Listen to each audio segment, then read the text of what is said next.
Halo, selamat siang. Siang, Kak. Oke, semua dengar berarti ya? Iya, Kak. Oke, thank you. So, before starting, jadi sebelum mulai, gimana kalau kita main game dulu? Maksudnya sebelum speaker kita masuk, kita mau ngadain sebuah game. Jadi melalui Mentimeter, tolong host dibagikan ininya, linknya.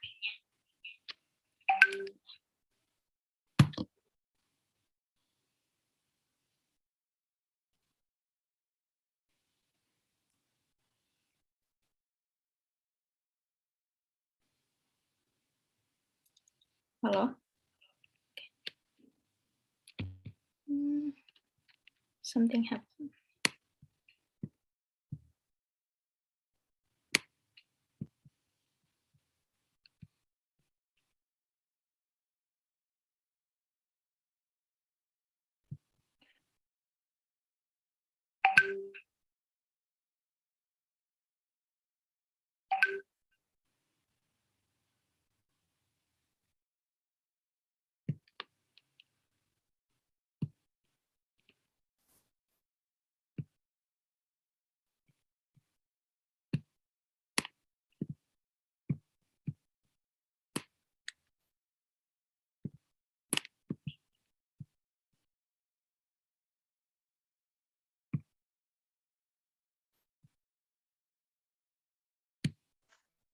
Ya, terima kasih untuk semuanya yang sudah hadir di Zoom meeting kita hari ini, di sharing session kedua oleh Celebes Biodiversity Center.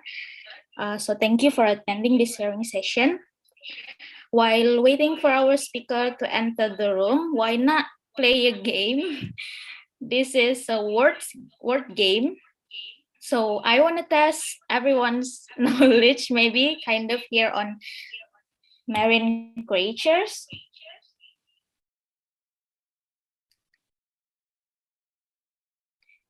So here we have a Mentimeter.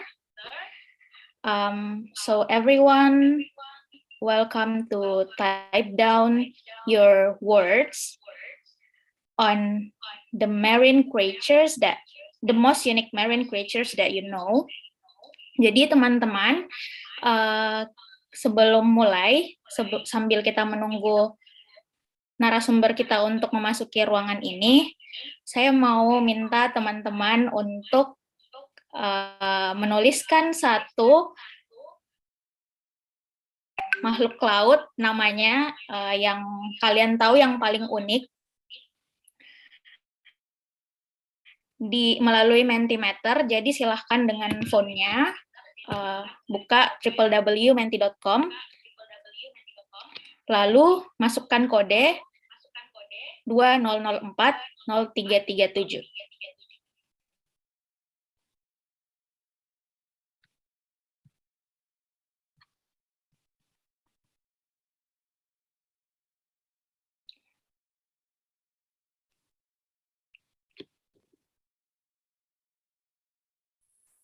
Code-nya apa tadi?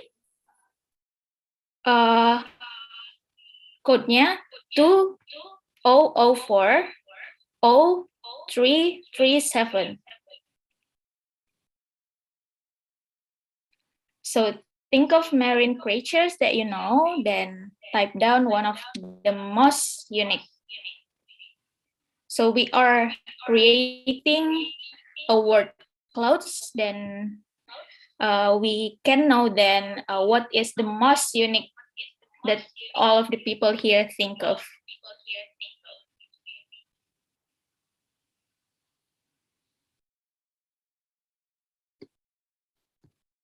Code-nya ada di sini.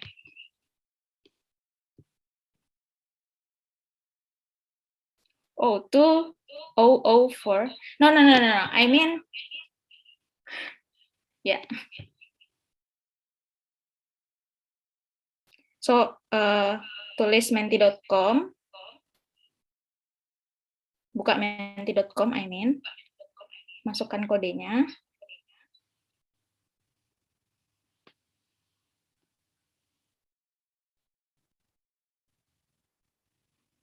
Cardinal banggai fish. I don't know what it is. Sea urchin, dolphin, or sea algae. Interesting.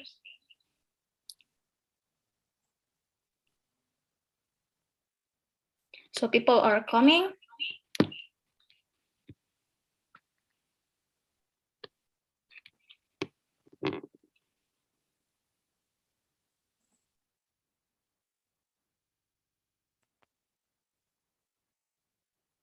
Nice. Only branch. Yeah, I think so. That's kind of unique and beautiful. So Maarten is already here, right? Right, Trang?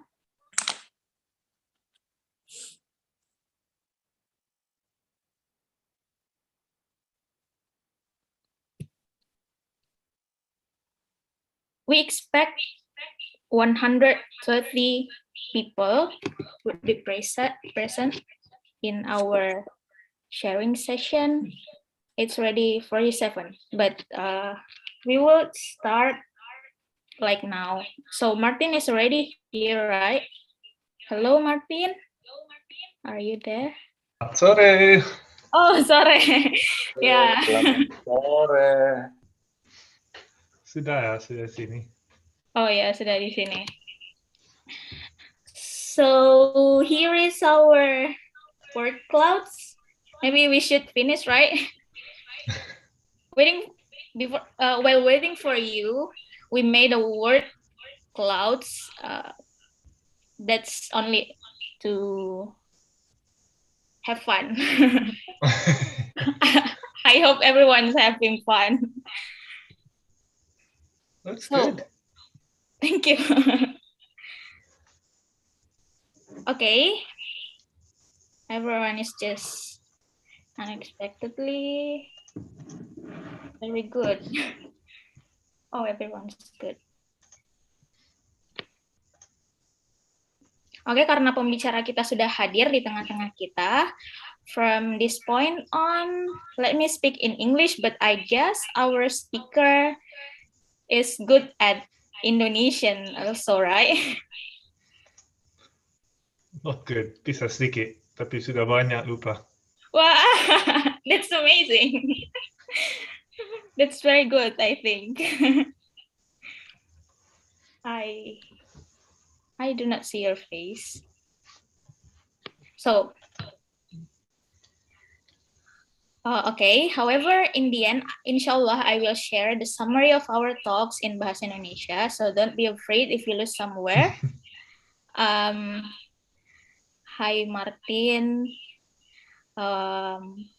Before starting, may I introduce a bit about you? Yeah. Go. Yeah. It's okay. So let me introduce our very nice speaker today. And afterwards, after the talks, you can ask questions via chat box or by raising your hand feature. In English or Bahasa Indonesia are acceptable, right? Are you agree with that? Can try. Yeah, can. Yeah, okay.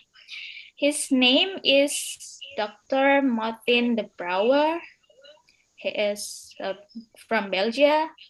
He did his doctoral study at the Carleton University and currently doing his postdoctoral fellowship in CSIRO Australia.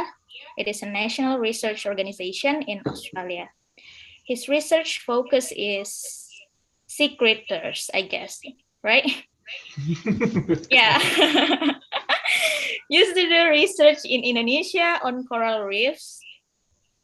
He is also a member of the IUCN Seahorse Pipefish and Sea Agon specialist group and is active in seahorse and pipefish conservation and research projects in South Africa, Indonesia, and Australia. he has been writing articles on sea critters, and I can say that he has a very good writing style, easy to read, and very engaging. Terima kasih. After searching, yeah, I think so. After searching for him on YouTube, we can see that he is a very active marine biologist. Once he presented his findings in TEDx in Stuttgart, right? Which is a very nice talk, very interesting. And he can speak Indonesia very well. How many languages do you speak? 5. Wow! And Dutch is also one of them, right? First language. Bahasa Ibu. Yeah, I learned Dutch once. Okay, so Maarten, here the show is yours. You have around 60 minutes, and then we will open a question and answer session around 20 minutes. Are you ready? Okay. Okay, thank you. So here, the show is yours. If you can stop sharing your screen, I'll start Okay. sharing mine.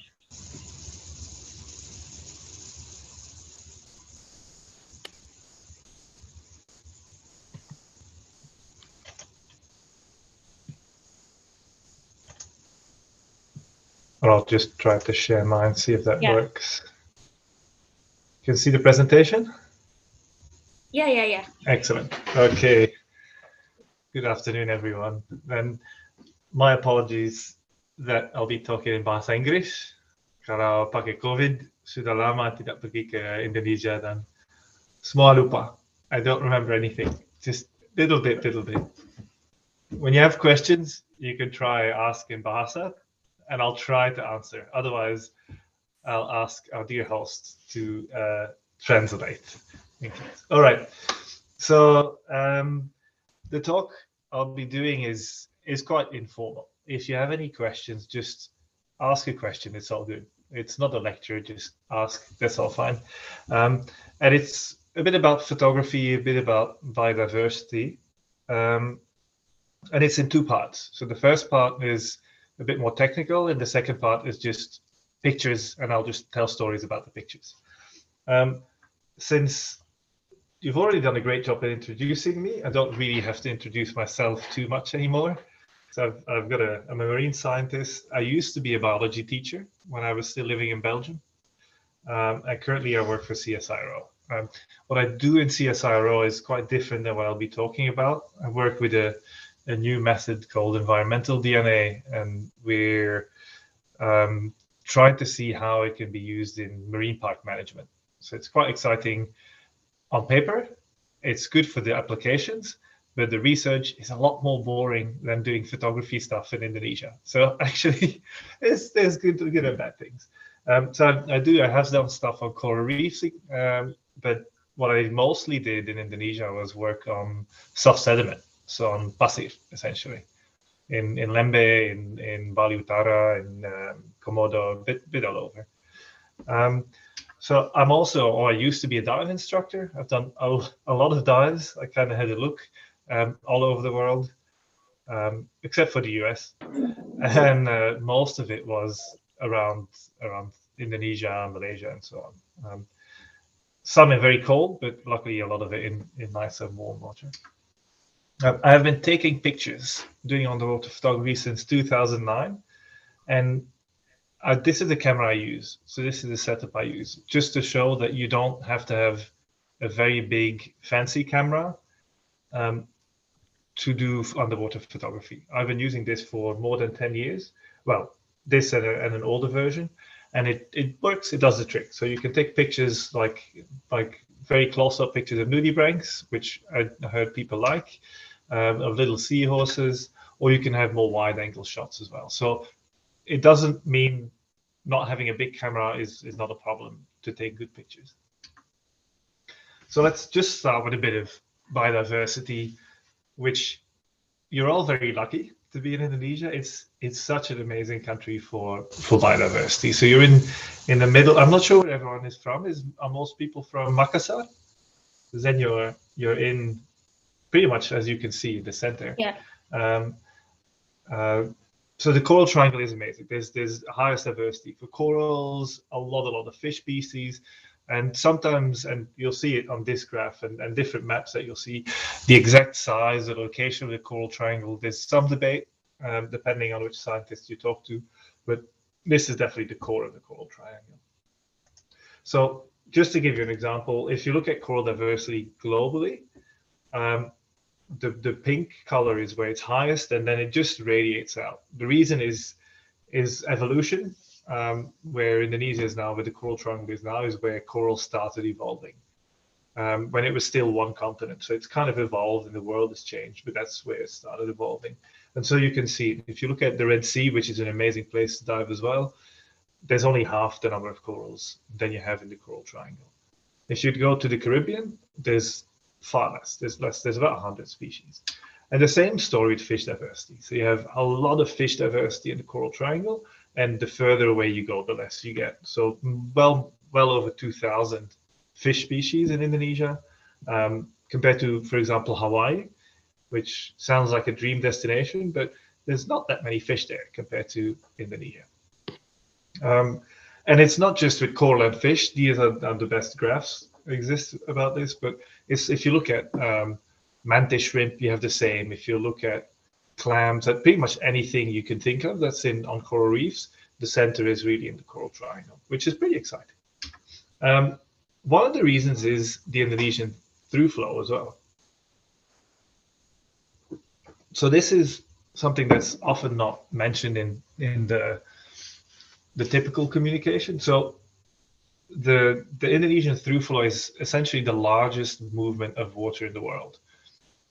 And the reason is that the Pacific Ocean in the north is essentially, it's about 1 meter higher, the water level, than it is the Indian Ocean. So if you go to North Sulawesi, the water there, if you level it out, the water is higher there than in Komodo. And so what happens is it just cascades down, it comes down. And so it's a very big water movement.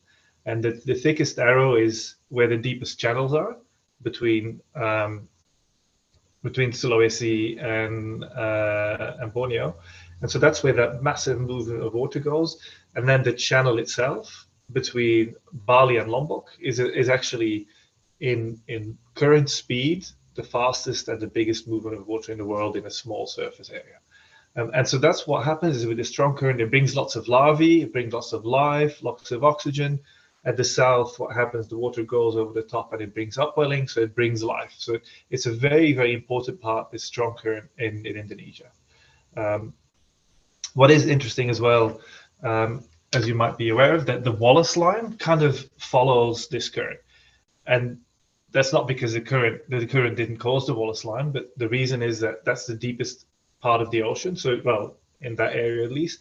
And so that's where the animals couldn't go through. So if you're interested in the Wallace line, we'll have to do another talk because I'll be talking for 2-3 hours because that's a very, very interesting story about Alfred Russel Wallace.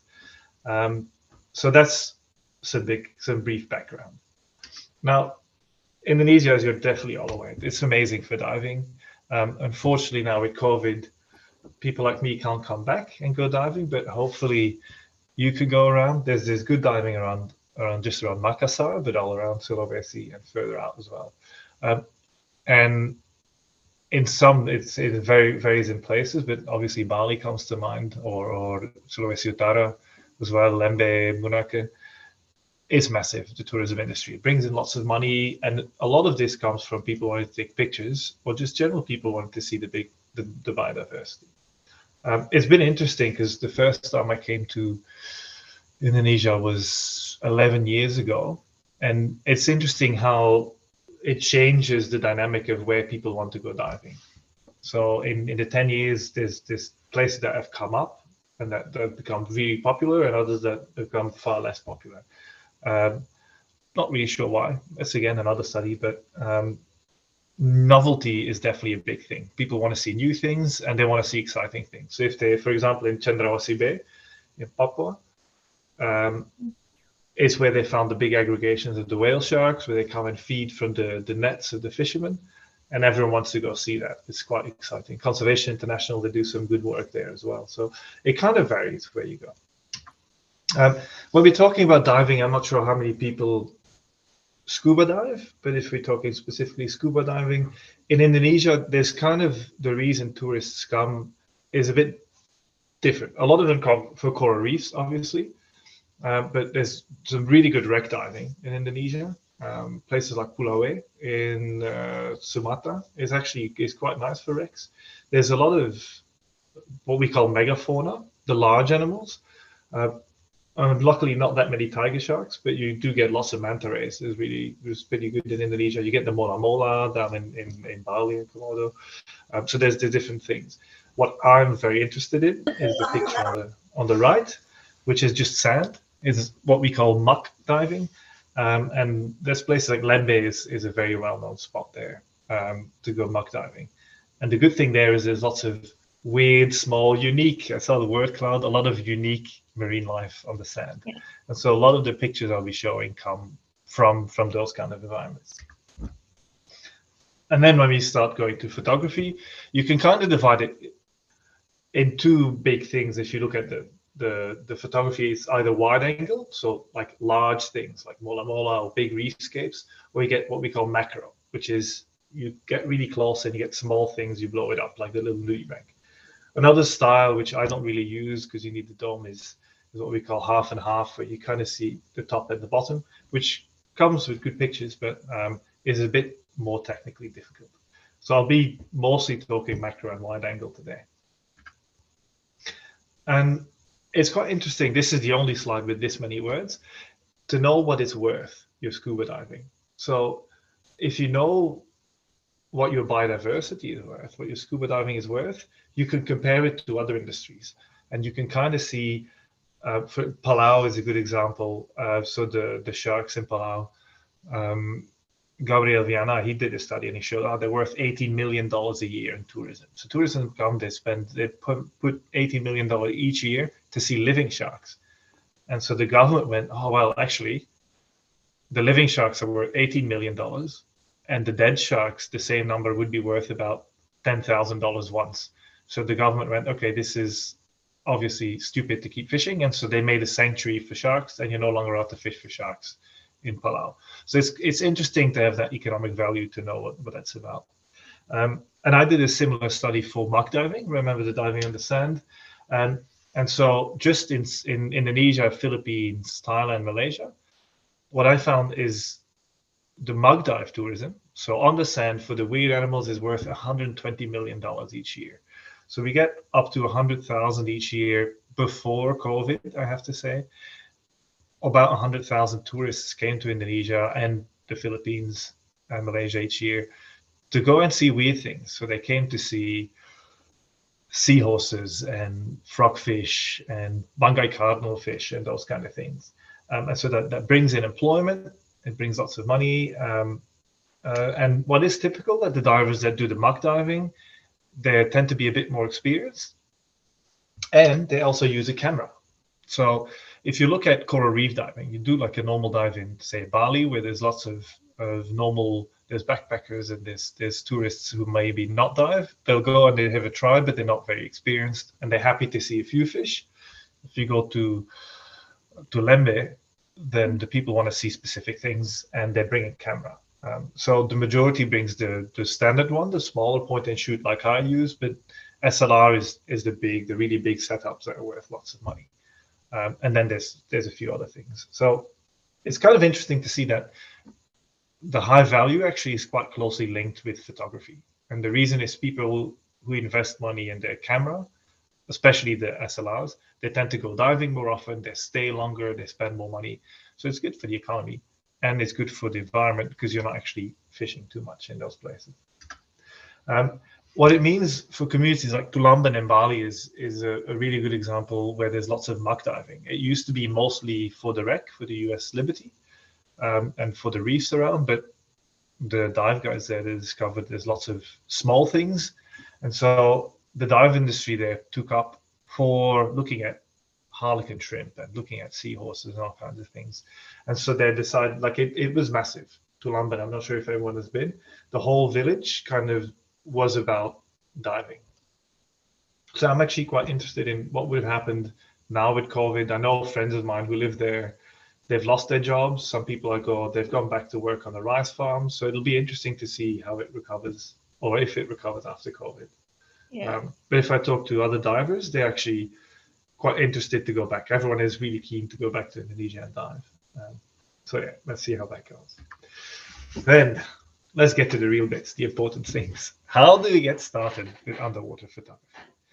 If you don't have a camera first, the first tip is always be safe. Because it's easy when you have a camera to forget about your environment. And when I was working as a dive instructor, I saw this very often. People take pictures and they get distracted, and then they drift off with the current and they suddenly have to swim back, or they forget to look at how much air they're using. They go down and they run out of air. So you always have to remember, if you want to take a picture, and it doesn't matter if you're snorkeling or if you're diving, safety comes first. So be aware of what's going on around you. And what is important around that is that you want to be comfortable in the water by learning how to swim, by doing it a lot, by taking courses, by knowing what you're doing. And the reason is quite, Dion is here as well. The reason is quite simple. It's actually quite easy. The better you are in diving or in snorkeling, the better your pictures will be. I started taking pictures when I had maybe 500 or 600 dives, and it makes it easier because you don't have to think about how am I being safe. You can only focus on the picture. Whereas if you do it the other way around, if you're quite scared or you're not comfortable in the water, and then you start taking pictures, you have to both be comfortable with yourself and the camera, and it makes it a bit harder. So that's the main tip I can give. Make sure you're comfortable in the water and be safe. And then we go, how do you get better? If you're scuba diving, the most important skill for underwater photography is buoyancy. So how do you float to make sure that you don't sink and crash into the bottom, or that you don't get distracted and float up? So that is, without a doubt, the most important skill you have to practice. Simple skill as well, practice photography, not just in the water, but on land as well. So there's courses around, but you can just practice by yourself or with friends. And you kind of want to know how your own camera works, and it's good to read up about it.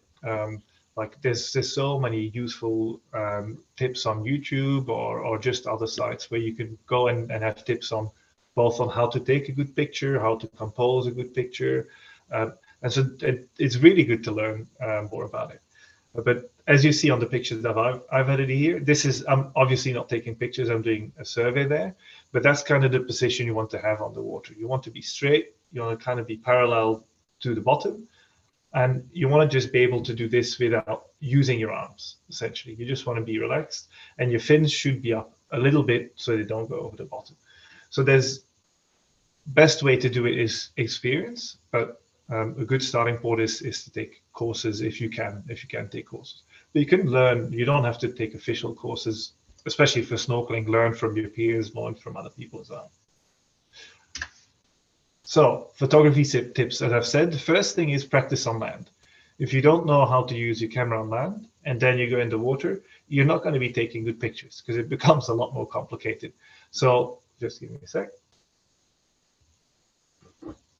When I started using my camera and when I switched to a new camera, I took a lot of pictures on land. I still do. So you kind of want to know by heart how your camera works, especially if you have a housing. Some cameras are waterproof, others are not. But if your cameras are in a housing, you want to make sure you know how the housing works, because the buttons might be a little bit different. The position might be a little bit different. So practice on land so you know what you're doing. Another thing is relax. There's no rush. I always used to tell my dive students, the first rule in diving is just relax. Don't rush.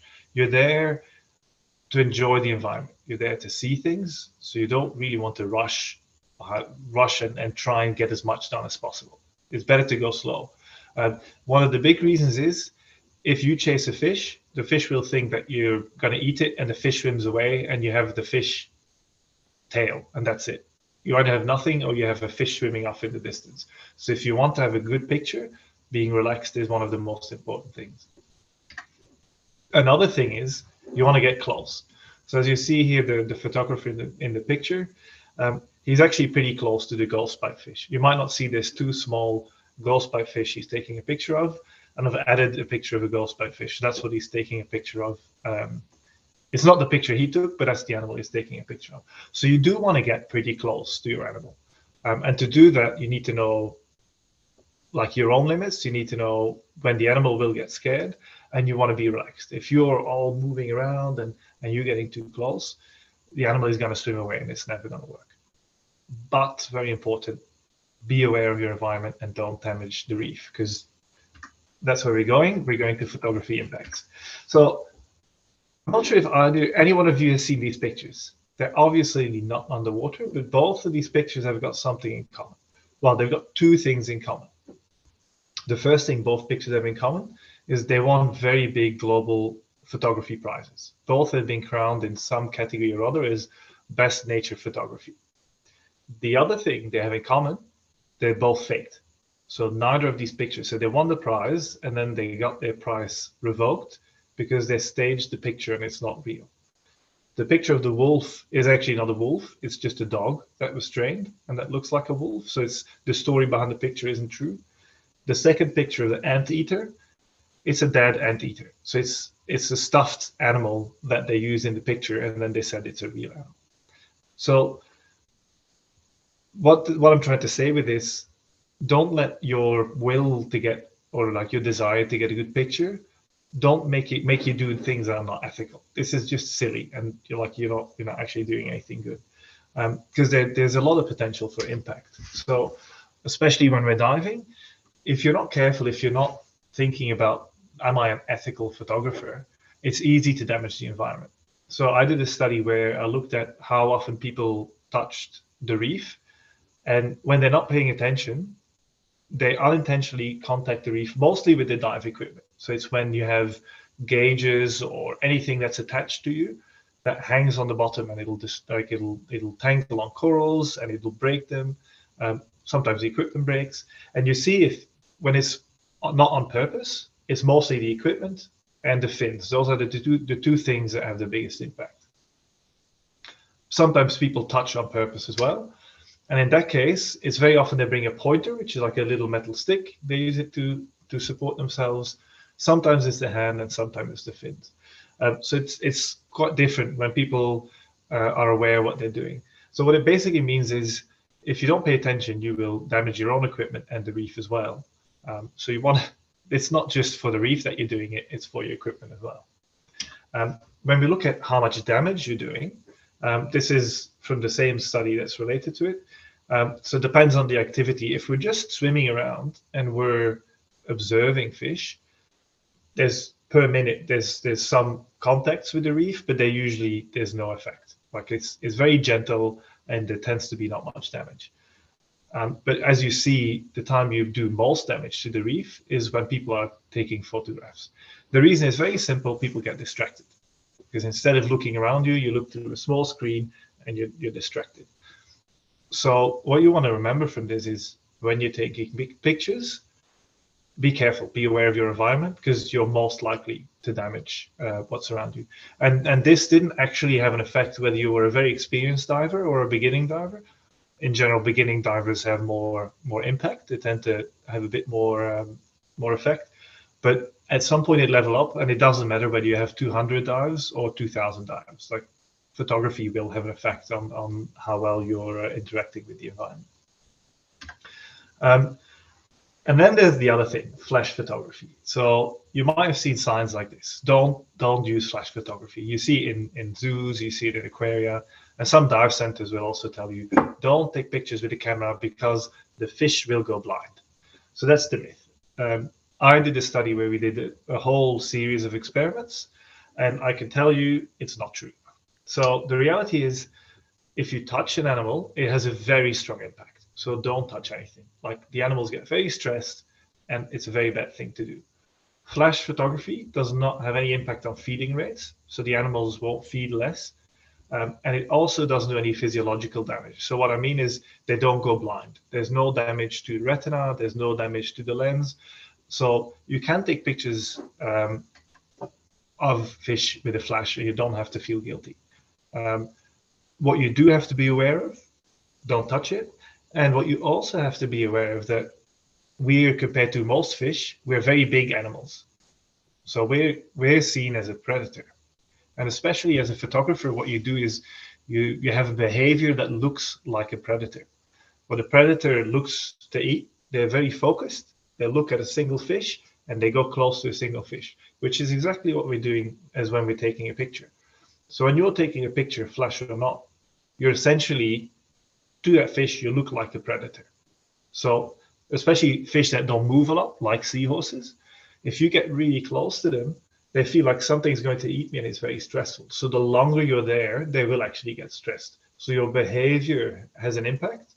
Your presence, the fact that you are there close to the fish, will stress them out a little bit. So you also don't want to go spend a whole hour sitting next to one fish, because they might actually be scared. The same, imagine if you're the little fish, if you've got 10 divers all around you, 10 very big fish all around you that you think will eat you, that's very stressful. So try, if you're a big group of divers, don't all crowd a single animal, but just be a little bit aware of the behavior. So you might have seen posters like this. If you haven't heard of green fins, you should look into them. Green fins, they're kind of a best practice guide in scuba diving and in snorkeling on how to do, like, limit your damage to the environment. They've got quite interesting posters, not just on photography, but they're interesting if you do more snorkeling, like you go out with a university or with a group of volunteers, or it's quite good to have those kind of posters on board. But to yourself, if you want to limit your impact, what I've said multiple times already, the first rule is don't touch anything. Don't touch the reef, don't touch the fish, especially don't touch the corals, don't touch the crabs, whatever it is you're taking a picture of it, don't touch it. Second thing is be aware of your environment. If you're taking pictures, it's so easy to get lost in your camera. It's the same as your phone. You've all seen people walk into things when they're using your phone on land. You're looking at your phone and you walk into a wall or you trip. It's exactly the same underwater. You're using your camera, you need to be looking around you to see where to go. Another important thing is be aware of animal behavior. So what I mean is, animals, if you get to know the animal, if you know what animals usually behave like, when animals are stressed, they show certain things. So fish will try to swim away. Seahorses usually never move. When a seahorse tries to swim, it means that it's stressed and you should probably leave it alone, or at least give it some space. If there's some other fish will, for example, start yawning, other fish will change color. So you kind of want to have a look at if an animal looks stressed, it's time to back off, give it space, and stop taking pictures. And then there's the classic, make sure that whatever your equipment you have around you, whether it's, if you're doing research, transect tapes, if you're just doing diving, your gauges, make sure they're nice and close so they don't damage the environment. And your fins, because the fins they're the biggest cause of major damage, because they're just hard and it's very easy to kick and break something off. So you want to be aware of your fins are, and you kind of want to lift them up a little bit when you're swimming, when you're close to the bottom. Some other general tips. I added this. Well, tidak kebun binatang. It's not a zoo, so you can't go in the ocean and expect the animals to just be there for you, and even less the animal to just sit there and wait for you to take a picture. It doesn't happen. They do what they want. So if you go into the marine world like that, you will be either disappointed or you'll be tempted to do things that you really shouldn't be doing that are not ethical. So the solution is learn about the marine environment, educate yourself. One of the big things is identification, knowing what you're looking at, but probably even more important is studying animal behavior. And when I say studying, it can just be read, it can be look at tutorials. Because if you know how an animal behaves, you can kind of predict what it's going to do. So that's why I added these two pictures here. The two pictures, the top one is what we call a flamboyant cuttlefish, Metasepia pfefferi. And what you might not see is it's eating a shrimp. So it's a frontal shot of the animal who just caught a shrimp. So the shrimp is inside the beak of the cuttlefish. And the reason I know I got to take this picture is because I could see by the behavior of the cuttlefish that it was hunting. and I saw the shrimp nearby, and I saw how it was stalking. So because I know, I mean, I did study the animal for a bit, so I know how they act. I could say, oh, it's about to try and get the shrimp. So I can put myself in the right position, and I could maintain a safe distance so I wouldn't interrupt the hunt of the animal, but also close enough to take a picture. And so it takes experience. Like you need to kind of see what the animal does, and it takes experience before you take pictures like that. If you try and force a picture like this, it's going to be very, very difficult, and you won't get a good picture. The picture below is the same thing. It's another cuttlefish, but it's just aiming to take a prey. So what you see, its tentacles, well, its arms that it uses to grab prey.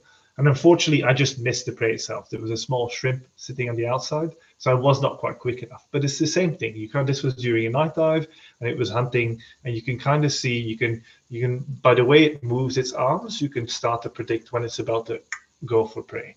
So learning about animal behavior is very, very helpful if you want to take good pictures. So on that note, I'm not saying everyone has to become a marine biologist. For me, it definitely helps because you spend time in the water, it does help. But you can learn from your friends, you can learn from books, from dive magazines, from the internet. So there's many ways to learn. And a good way of doing it is citizen science. So there's a lot of projects that do very cool things in the marine environment. And one of the ones, I don't get paid to do this at all. And I like this platform. It's called iNaturalist. So iNaturalist is an open access. It's a website, and it's kind of a Facebook for nature, if you want to call it that. So what you can do is you can put your own pictures. So the screenshot here is part of my profile. You can put the pictures that you take yourself. You can upload them on the website, and it has a double thing. So one, experts identify which animal it is. So if you're not really sure, so which one is on there? There's a sand tiger shark on there. It's clearly a shark, but what kind is it? You're not really sure. If you put shark, everyone in the community can say, I actually think it's this fish, or it's this cowrie is in there as well. And so you get community identification of the animals. So it's really good to learn identification of animals. And the other part is it's just quite fun as well. You can kind of, like if you see the previous one, you can see where you've taken pictures and what animals you've seen where, but you can do the opposite as well. You can look, so what I did just this afternoon, this is around Sulawesi Utara, where I just looked at a filter only fish, and these are all pictures of fish taken around Sulawesi Utara. And you can kind of see what fish are around. So if you're interested in your area, what's been taken there, you can go and look, what fish have been seen here. And it's quite fun I think it's fun to have a look around what marine life is there. So it's good to learn. It's good to discover, to kind of have an idea what's around.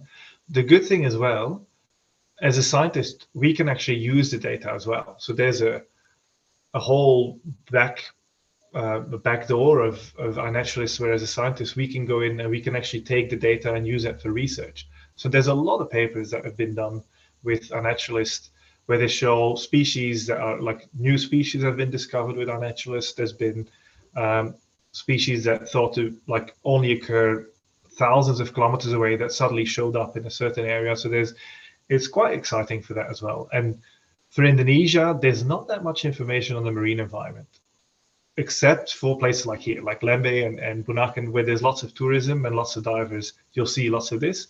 But if you look at Makassar or you look at the Spermonde archipelago, there's not that many pictures. So it's kind of a fun thing to do, to populate, to put stuff up there and to kind of see what's in your environment. If you're interested, the website is just, if you Google iNaturalist, you'll find it. And if you scroll to the bottom, it's also available in Bahasa Indonesia. So it doesn't, if you're not comfortable in English, the website it's not entirely in Bahasa, but the majority is in Bahasa. So you just go to the bottom of the site, and you can choose English, and then you can just either sign in or you can log in. And yeah, if you're interested in that kind of thing, it gets a bit addictive. I don't have much time at the moment, but once you get into it, it's quite a lot of fun to upload. They've also got an app on the phone, so it's not only marine. You can also just do it outside. You can go on with your phone, take a picture, and upload it straight away. So it's quite fun actually to do this one. And on that note, so that's the first part. So if there's any questions at the moment, we can have a little break. You can ask questions. I can have a sip of tea, and otherwise I'll just keep on going. Oh, okay. Anyone who have question? You can ask by chat or by raising your hand. Raising your hand feature in Zoom, in this Zoom apps. Anyone? Oh, may I ask, Maarten? So, Yeah. there are two participants Excellent. who want to ask. Let's see. I will let Ibu Aida Ambo Ala Hussein to ask her question. Thank you. Halo. Okay. Halo. Assalamualaikum warahmatullahi wabarakatuh. Waalaikumsalam. Good. Here is good noon. At noon. Yeah, hi. Yeah. It's interesting to have your talk on this photograph. I'm just wondering about, since I always bring my own cameras. Waalaikumsalam warahmatullahi wabarakatuh. And I since even the camera is still with the roll film, I still have that. Oh, yeah. nice. Yeah, Very nice. that's only 36 only taken pictures. Excellent. That's good. Yeah, and I still have another one, but every time I change my underwater camera, I just stick on the camera that quite light, because I always taking pictures on very moving fast creatures such as fishes. So I have to take a very light. It's different with other friends that taking the slow motion or just the benthic one, that they can take the very heavy camera, so they can still hide there and then make a good focus. Rather than me, I have to getting really fast, and so sometimes my pictures getting blurry or something. But some others are very good. I'm just still I know, and now I'm looking at for a very satisfied camera, but still with the lighting, with light, very light, it still can be. Even I get fast moving, but I can still have a great focus. I'm asking whether you have some suggestion. That's the first one. The second one. Okay. The second one, I'm interested on the what you call the in-nature, the very iNaturalist. Yeah. Yeah. It doesn't have to take any keywords or something, or what? No, nothing. No, so you don't need any. So I'll answer iNaturalist first. The input is you upload your own picture, and there's pattern recognition software. So it's computer learning. So usually the system works on two things. It looks at one, what is in your environment, in your region. So if you upload a fish, so the software recognizes, is it a fish, is it maybe a coral or a plant, and then it looks also in your region what kind of other animals or plants have been uploaded already. And so it makes suggestions. So the software suggests it could be this fish, but if you're not sure, you can just say fish, and then experts will look. Mostly I recognize that. Sometimes I just put it in the Google Maps, but not much. Since I just know that there is an iNaturalist, so probably I can. Does it have any intention on the dates that I've been taking? So I've been taking. It's best to put it in. So for research, so there's different grades of quality. So if you want to have research quality, you have to have a picture. You have to have a location, and you have to have a date. And then so those three are useful to have. If you don't have them, it's enough. If just for yourself, you want to know what it is, you can just put a picture there and the location. And it doesn't have to be a GPS coordinate. It can be Spermonte archipelago. You just kind of put the Okay, general thank you. area. So that works. All right. So For the, maybe Oh yeah, about the camera. I mean, for the camera, so if you take pictures of fast moving, it depends on the camera you have. There's usually two Canon. solutions. The Canon, so one is to have your strobe, but ideally an external, so you have a strobe attached. And what you have to do with fast moving, you have to have a fast shutter speed. So your shutter speed, if you do fast moving coral reef fish, you want to have a shutter speed of at least 1 out of 200, like a 200th of a second. Okay. Or even more. The problem is if you have a shutter speed, sometimes like maybe 1/160 might work, but like especially if you're moving as well, it becomes everything, you'll have a blur. So the problem is if you have a fast shutter speed, which is, so it opens and closes your lens, and if it's slow, it can absorb a lot of light, and you have the light. If it's really fast, it gets dark. So you need to compensate for that by either having a flash, so to have a strobe on the side, or what you can compensate as well is your f-stop, your aperture. So your aperture, when that opens, so it's how wide your lens opens. So if you have a high f-stop, it's a bit contradictory. It opens only a little bit. If it's low, then it opens a lot. So the wider it opens. So what you want to do is you want your aperture probably as low as you can get. So you want it as high as possible, like as wide open as possible, and you shutter speed as fast as possible. But it's a lot of trial and error to see what really works, and that's the benefit of a digital camera, that you can try. And what I did in the start when I started taking pictures is I would do a whole dive and I would just try to take pictures focused on shutter speed, for example, and then I would just do it at different shutter speeds and take the same picture at 100, 200, 500, and you just kind of play with that to see what is the difference. And then the next dive I would do it with the aperture, like different f-stops, and I would just play the whole range of f-stops I'd have on my camera to see what's the difference if I take the same picture but at a different setting.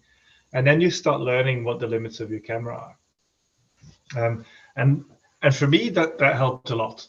The problem if you're using film, it's not so easy to just know what you. So then you will have to write down this picture is taken with this f-stop. So it becomes a bit more complicated.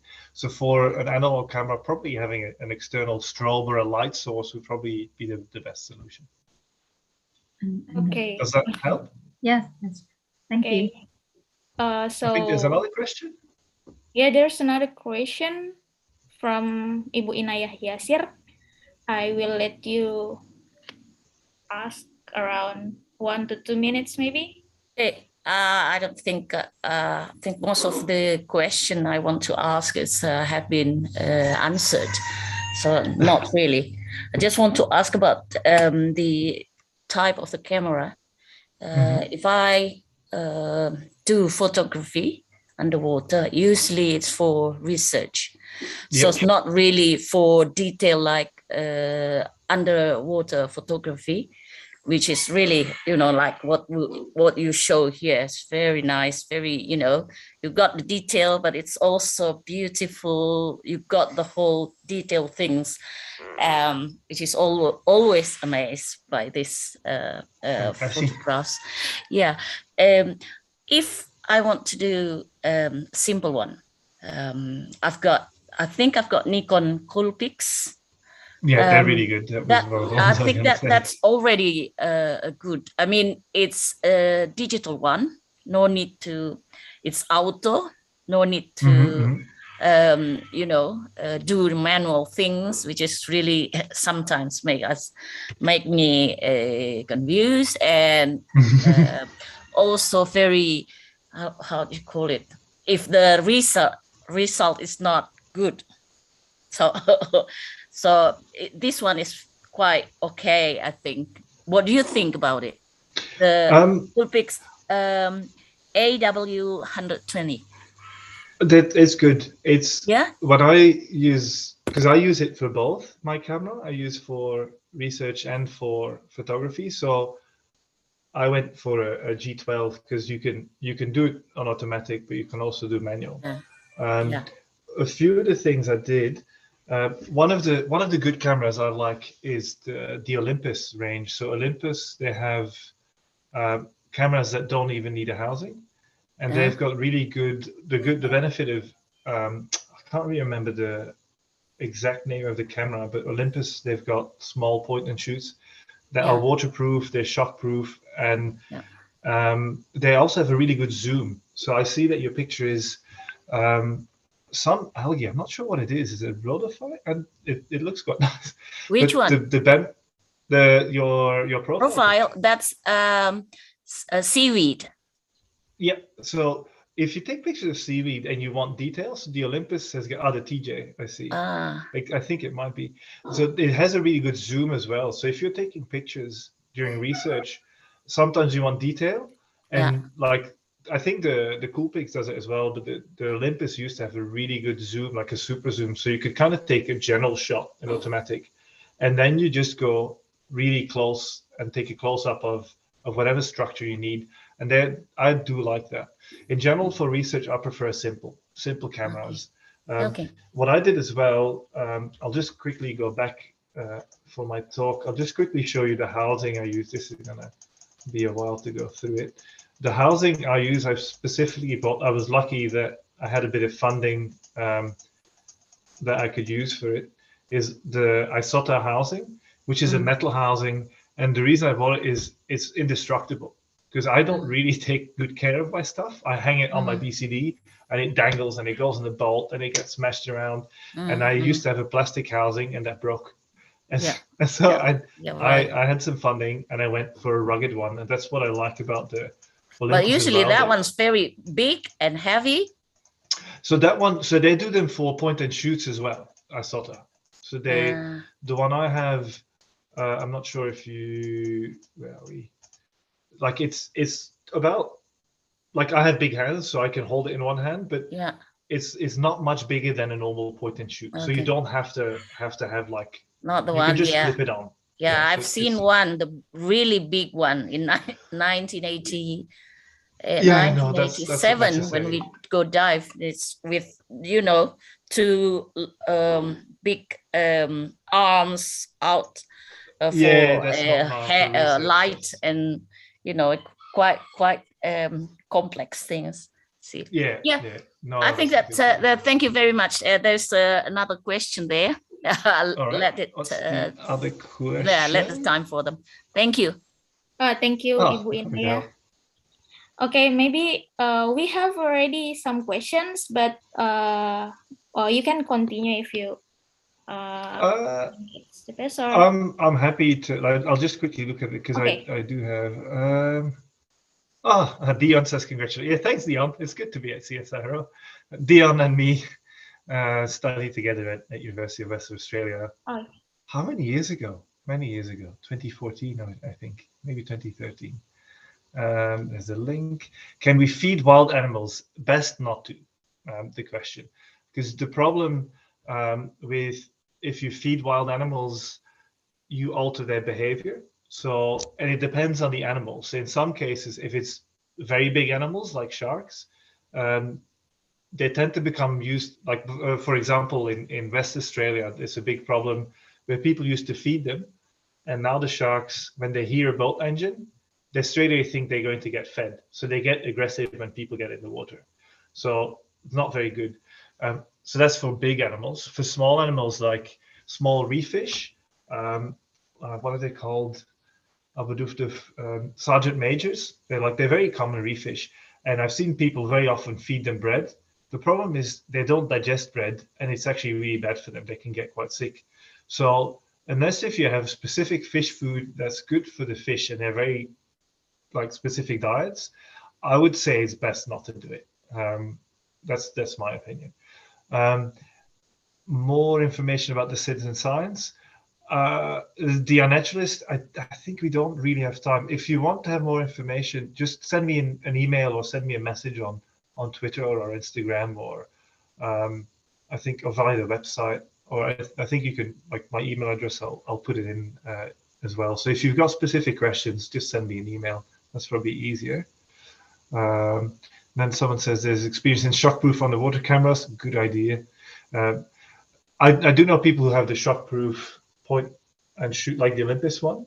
That's shockproof and waterproof, and then they have a housing for it. So the idea is, even if my housing leaks, my camera won't be destroyed, and it's kind of a double security. But it depends on the budget.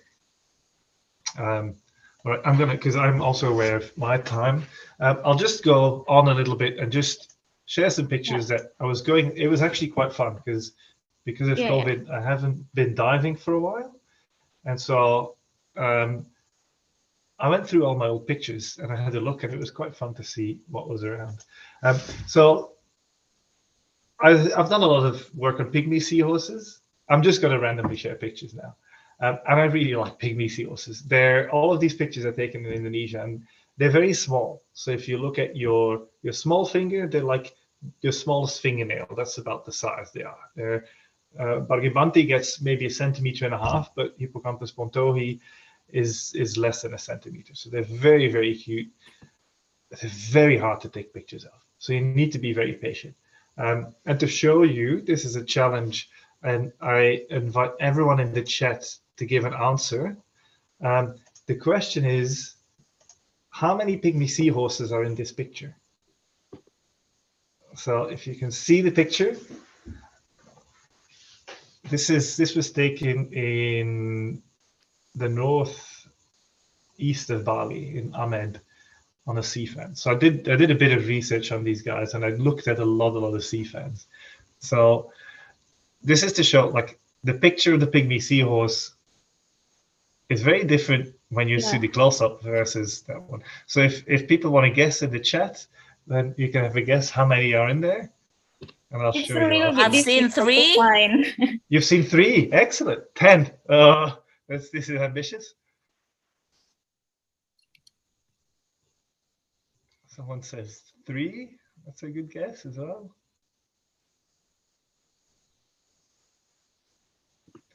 So it's not, if you go diving with a diving guide, who finds pygmy seals. Sorry? Someone says 10. 10? Is it? You never know. Actually, that sea fan, I have seen multiple. I have seen more, up to 10 in there. I'll show you. This is where they are, the pygmy seals. So there were 4 in there that you can see in the picture. So the one in the middle is that's the one I was focusing on.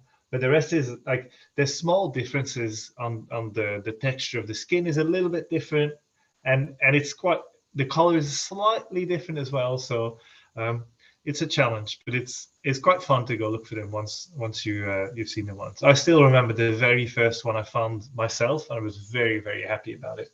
The first one I saw myself, the dive guide pointed at it. I went, nice, and I went to call my friend, and I couldn't find it anymore. So they're very, there's a question, are they camouflaged? Yeah, they're very well camouflaged. If you can't see them, is this a pointer? I cannot see any. I'm not sure. Laser pointer. Do you see the laser pointer on the screen? Oh, yeah. Yeah. So I'll just go back one picture. So this is its eye, the little black thing. So this is the shape of the seahorse. You see how this is a little bit more white with slightly more red dots. So that's the red seahorse here. So it's really, really hard. And what you see here as well, there's another one, but it's turned back. So this is the back of the seahorse. It's facing away. Okay. And this one here, all you can see is that the texture is just a little bit different. And the same here. This one, all you see, like, you see the tail is wrapped around here, and that's there.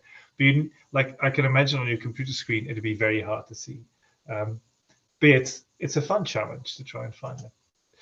This is another one. I love this picture. This is obviously Nemo. It's a clownfish. But what is interesting about this, I still have the laser pointer. Do you see here the little eyes looking back?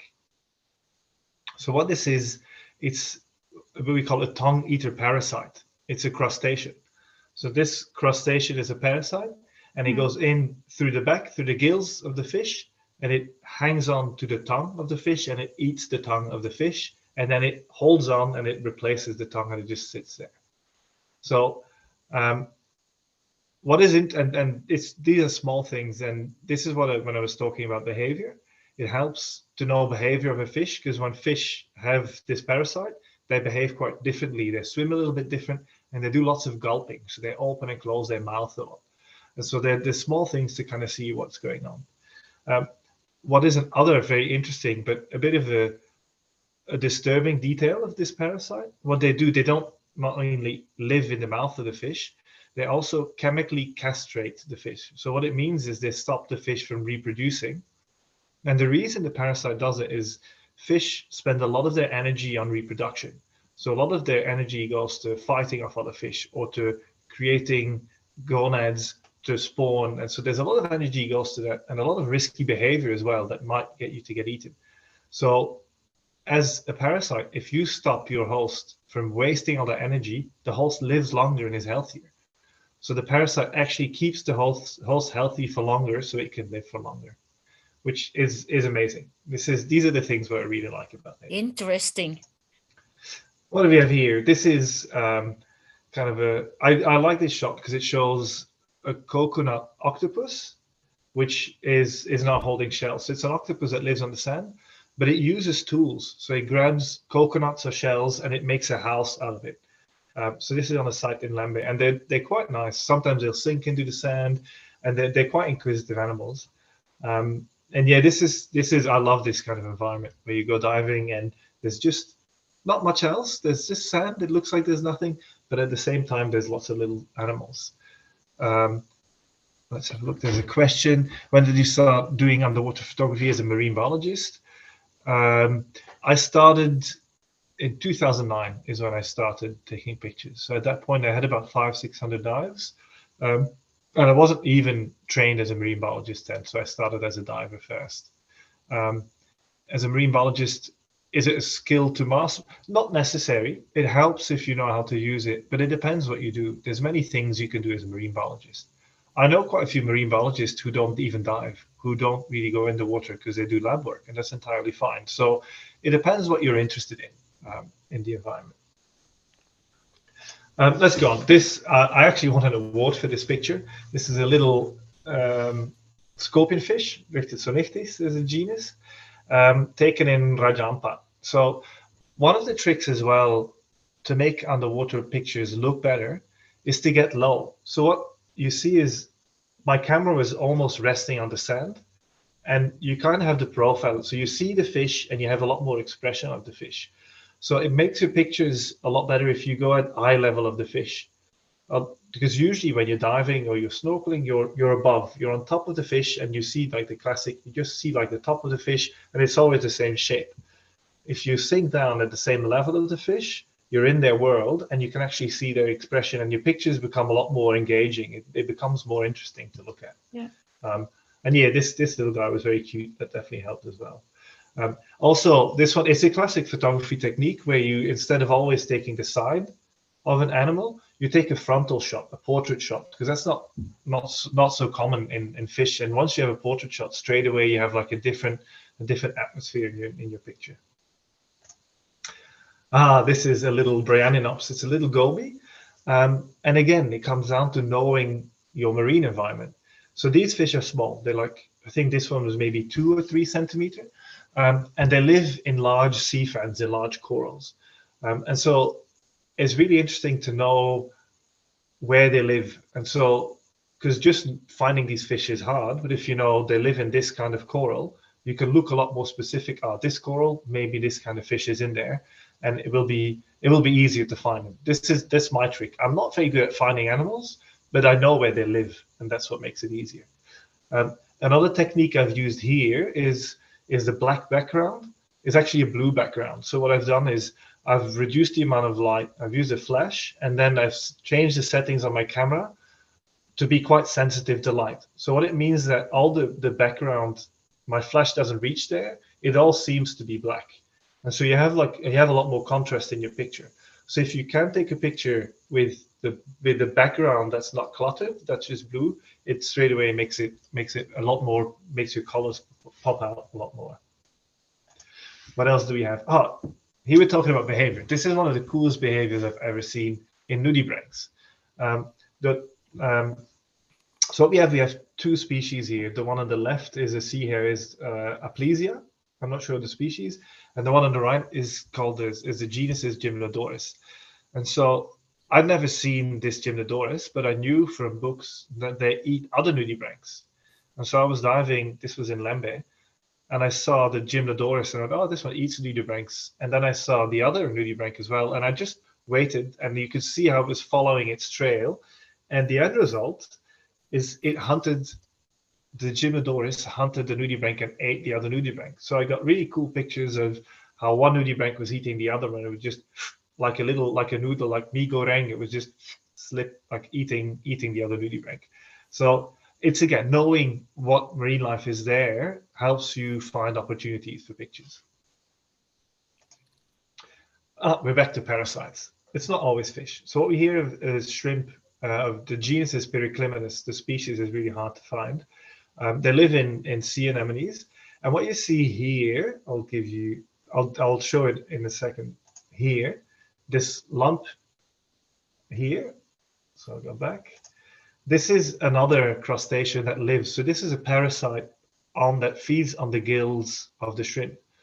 So what happens, it's a small little crustacean, and it lives on the shell on the outside. And when the shrimp molts, so when it changes the carapace, it goes underneath, and then it lives underneath the carapace, and it just feeds on the gills of the shrimp, and it has this weird big lump next to it. So it's a hard life being shrimp. It's not easy. It's pretty hard. Imagine you have this big thing stuck on your back. And again, it's kind of looking for small details. It takes time and knowing that it exists helps as well. If you zoom in, but you can't really see it, I've got a poorer quality picture, but you zoom in and you can actually see eggs on the parasite as well. This is perspective. So what we're looking at here is Zonipectis, what's it called? Blackfin snake eel. So this is an eel, not a moor eel, but an eel that lives in the sand. But instead of taking it from the side, I've taken it from the top down. So what you get is just a really strange effect of just two eyes looking at you from the sand. And I kind of like it because it's you don't see these kind of pictures very often. And it gives an animal that doesn't look very interesting in the sand, it gives it a different angle, and it allows you to take a picture that tells an interesting story, and that kind of looks cool as well. So it's a bit about trial and error. Try a different angle, see what works, see what doesn't work. I just saw a question. Do you use a red filter? I don't use red filters on the camera, but I do use camera settings. Depending on what kind of pictures I take, I'll either do specific white balance, I'll calibrate the white balance, or I just use a standard white balance that's suitable for underwater. Another question, do you use a macro lens for the pictures? For some of the pictures, I use a macro, like a diopter, so a small ×10 lens that screws into my housing. But like this picture is just taken with the normal camera settings. How many pictures do I usually take of each object in different angles before I choose? It depends on the animal. So I have the benefit, I've been doing this for quite a long time, and I've taken a lot of pictures, so I kind of know what will work. It depends on the animal. Some animals I'll take 3 pictures and I'm like, okay, I'll have a good one. Some animals maybe I take 10, sometimes 15. And I don't always change angles. Sometimes it's impossible. Sometimes fish are in an angle where you just can't change the perspective. So it really depends on the situation and the experience. The main thing is, don't harass the animal too much, but yeah, give it a try, see what works for you, and see what you like. Let's see. The question, if we take pictures of light, will the lumen interfere with the fish's eyes? No, absolutely not. The reason is there's 2 reasons. One, for us, for humans, like the only thing that causes physical damage to eyes is very concentrated light, like a laser, or very, very bright light continuously, like the sun. And that's about it. And so what happens underwater, as if you've been in the water, it's always darker if you take pictures.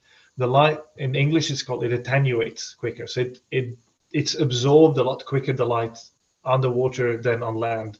So it means that any light that you shine at it is a lot weaker. So the moment you're even this distance, like a half a meter away from a fish underwater with your light, the intensity is so low that it will never damage their eyes. So what you want to be wary of is your own behavior and you touching it and you being close, and don't worry too much about the strength of your light. Taking video and then capturing a good shot from it, difficult, very difficult, unless if you got very high definition video. I've found it.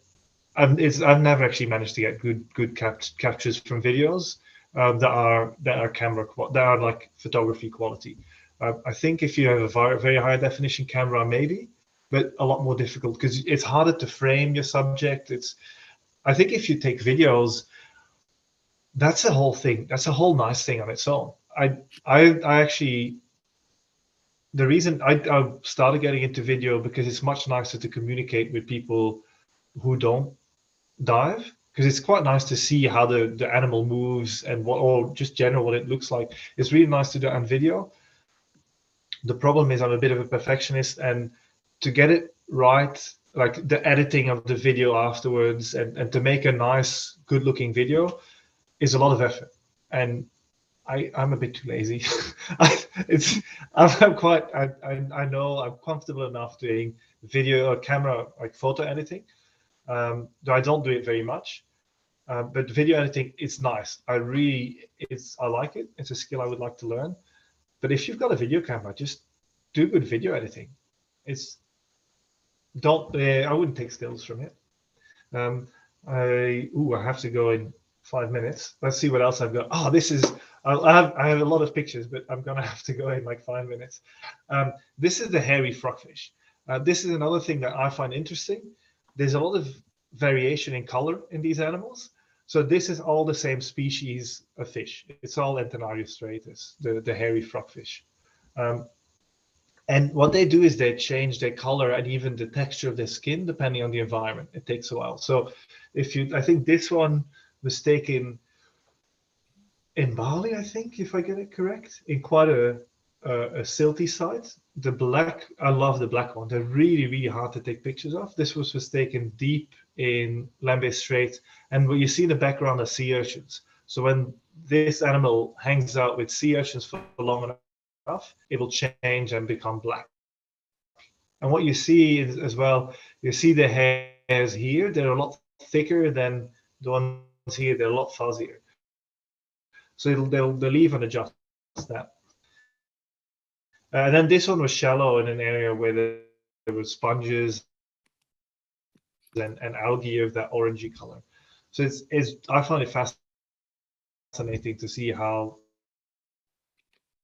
the same species can look completely different in different environments. And again, that's where you want to know what diversity you have, what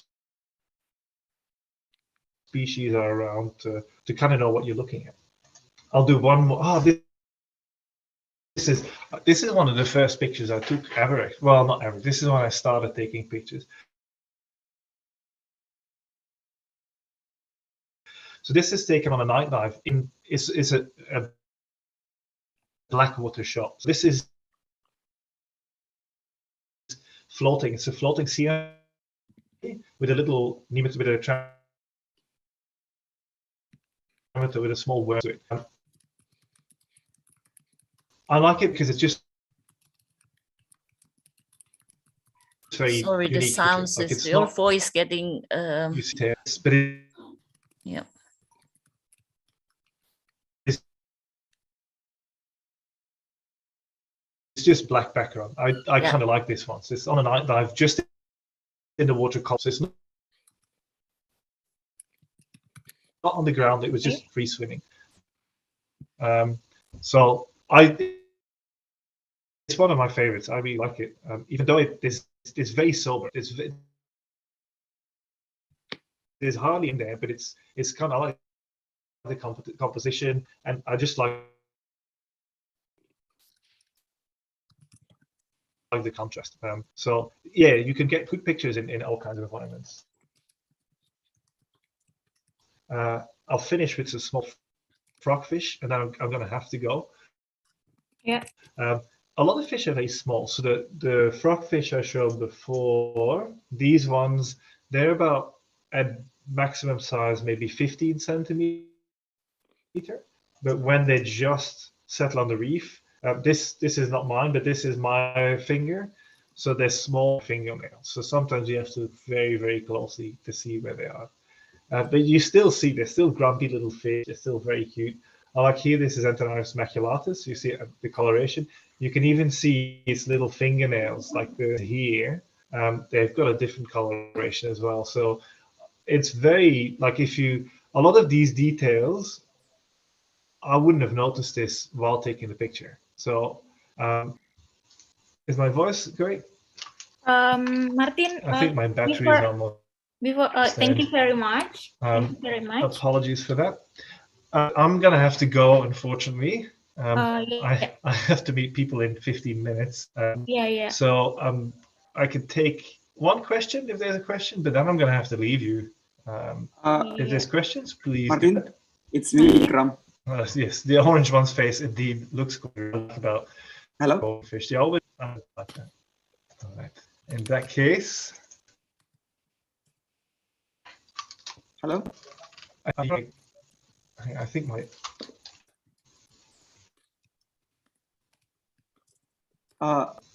Hello, Maarten. Can you hear me? Can you still hear me? Hello. Yeah. Yeah. Microphone broke. Can we take a picture before you leave? Take a picture with everyone. Yeah. So okay. If you've got questions, feel free to contact me. Yeah. Okay. You know how to take a picture, but go for it. Yeah. Okay. Yeah. Yeah. I can hear you. Yeah. Everyone can show your face. Okay. And open the camera. Do I have to do anything or? No, you just need to be on the camera. Just say cheese, Maarten, I think. Yeah, or maybe say cheese or something.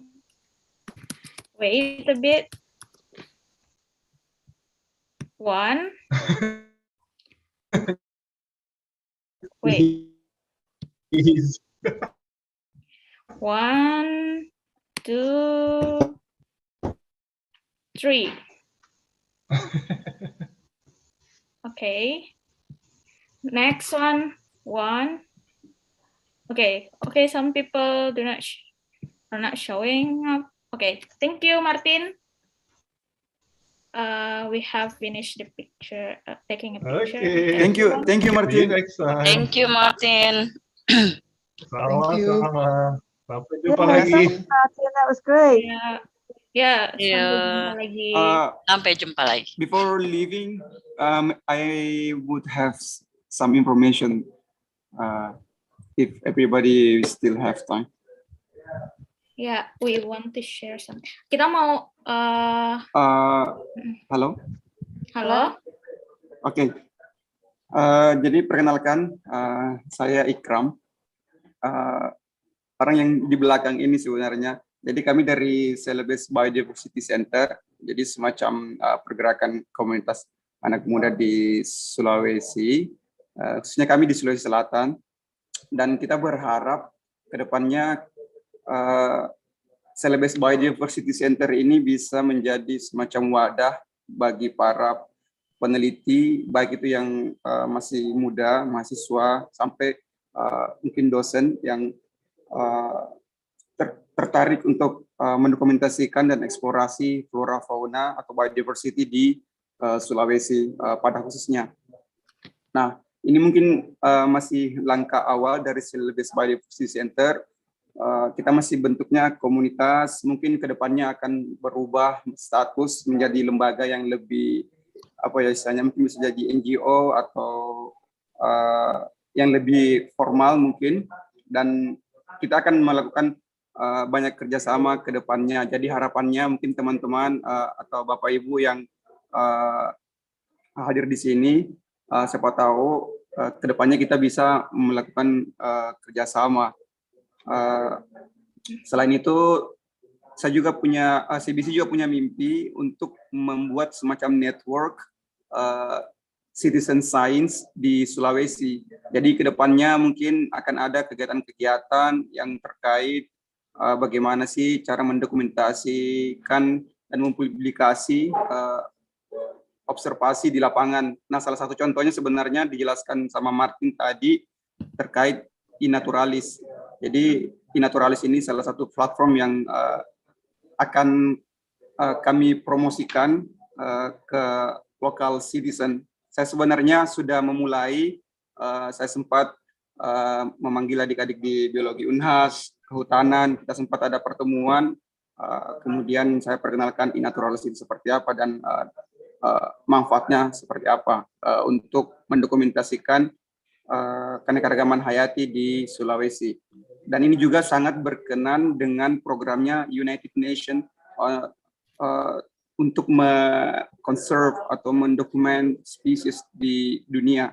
Jadi ini sebuah kesempatan yang sangat bagus untuk melakukan networking sesama mungkin peneliti di Sulawesi. Sebenarnya sudah ada inisiasi dari JBIF atau Global Biodiversity Information Platform, dan dalam hal ini di Indonesia ada INABIF. Mereka mengumpulkan data-data biodiversity di Indonesia. Tapi tujuannya CBC sebenarnya mau lebih spesifik di Sulawesi, apalagi Sulawesi sangat terkenal dengan endemisitasnya yang sangat tinggi dan masih banyak eksplorasi yang perlu dilakukan ke depannya. Nah, berkenaan dengan itu, kami dari CBC berusaha untuk di tahap awal ya memperkenalkan CBC itu apa dan apa kegiatan-kegiatannya dan kemungkinan-kemungkinan yang akan atau kerjasama yang akan kita lakukan. Nah, tadi berkaitan dengan marine biodiversity dan hubungannya dengan underwater photography, bagaimana untuk mendokumentasikan biodiversity di laut menggunakan teknik-teknik fotografi. Sebenarnya ini masih tahap pengenalan ya. Saya bersama Maarten berencana mungkin akan adakan semacam workshop yang lebih detail, yang lebih specialized. Jadi orang-orang yang tertarik atau marine biology student yang mau mengimprove skillnya di wilayah underwater photography, dan sangat menguntungkan sebenarnya buat riset ke depannya.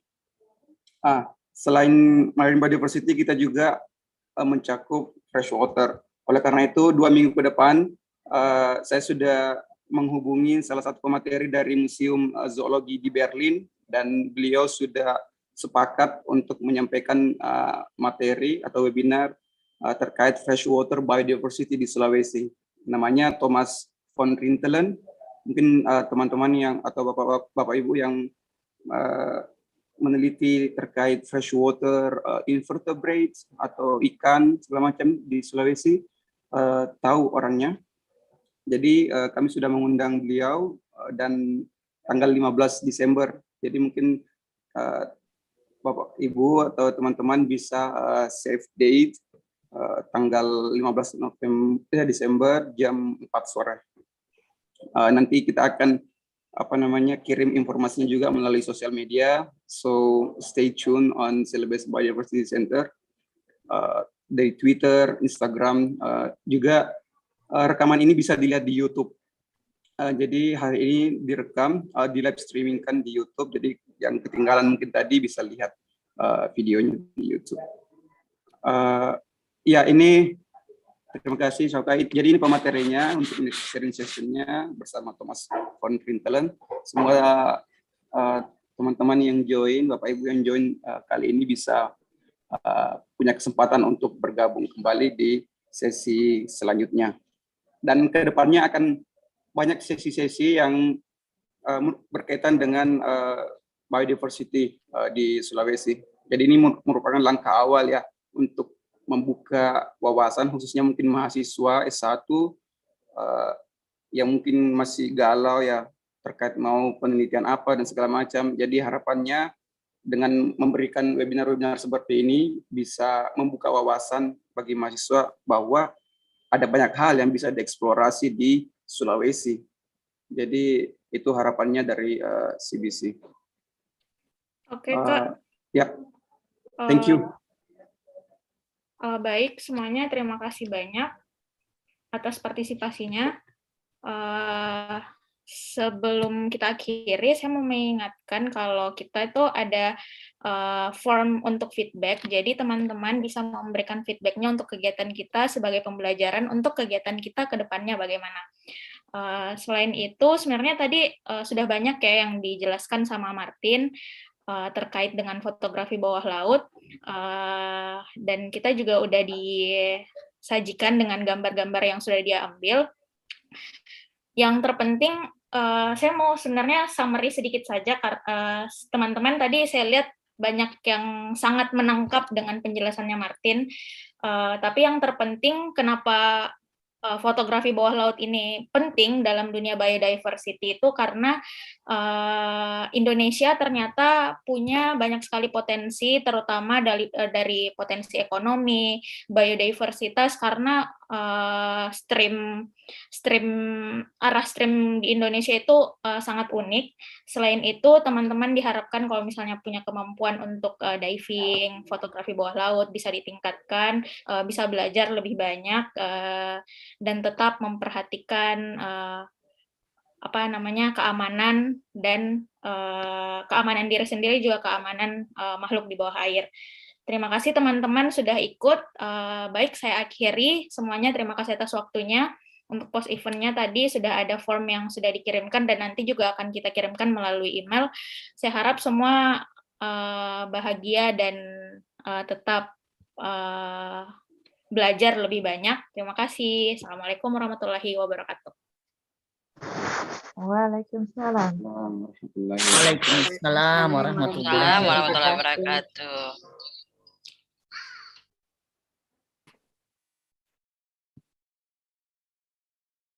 Terima kasih panitia, terima kasih Ikram, terima kasih kasih panitia, terima kasih semua. Thank you Ikram. Nah, lanjutkan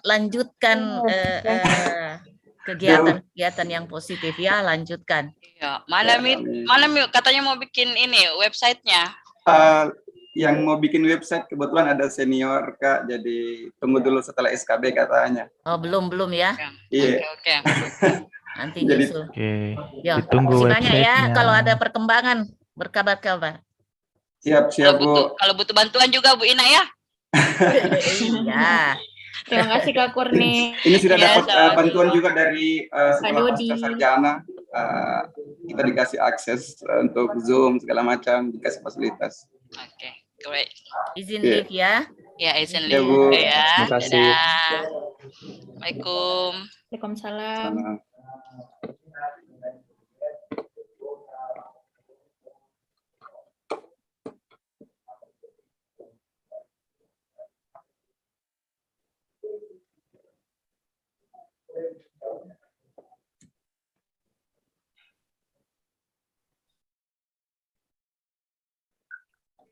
Sorry ya, Syauqah lagi di luar. Oh ya, I have your message. Ya, saya dapat.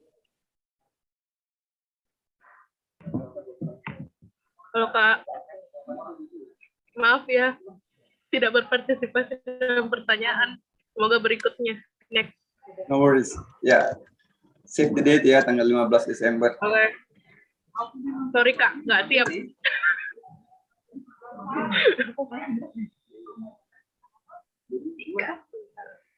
Oke Kak, see you next event. Sukses semuanya.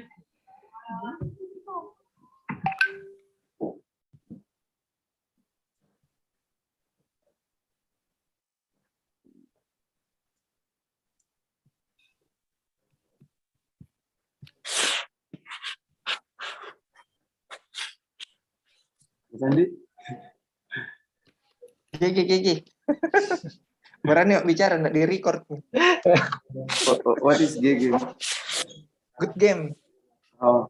Biasa kalau Main game Pika tuh baru keren permainannya. Oke. Oke. Well played. Maafkan Kak guys. Well played, bro. Kak Amanda.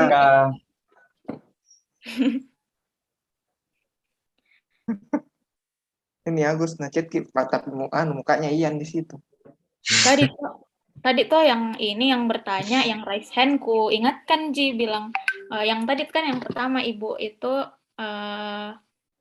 ini kan ku ingatkan bilang waktu tak terbatas, ternyata ini juga terbatas ya, siapa namanya? Maarten. Itu aja sih yang ininya, karena dia ternyata juga mau pergi. Ya saya bilang sih sampai jam 3, cuman karena ada sesuatu yang lahal mungkin dia harus pergi. Tapi masih ada orang lain ini Kak di dalam. Ini Kak Amanda dari SDGs. Masih ada di sini sama Kak Rafika. Oke, halo Kak Amanda. Ini Kak alumni Wageningen juga Kak. Musyahadah.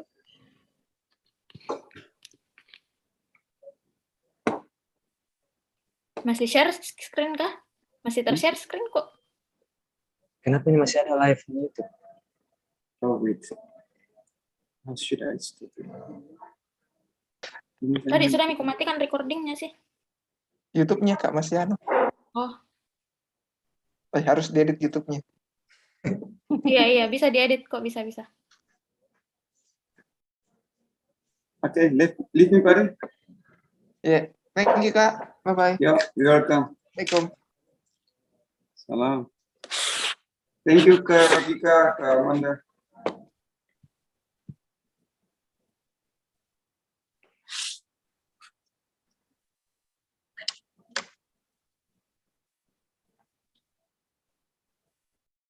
Terima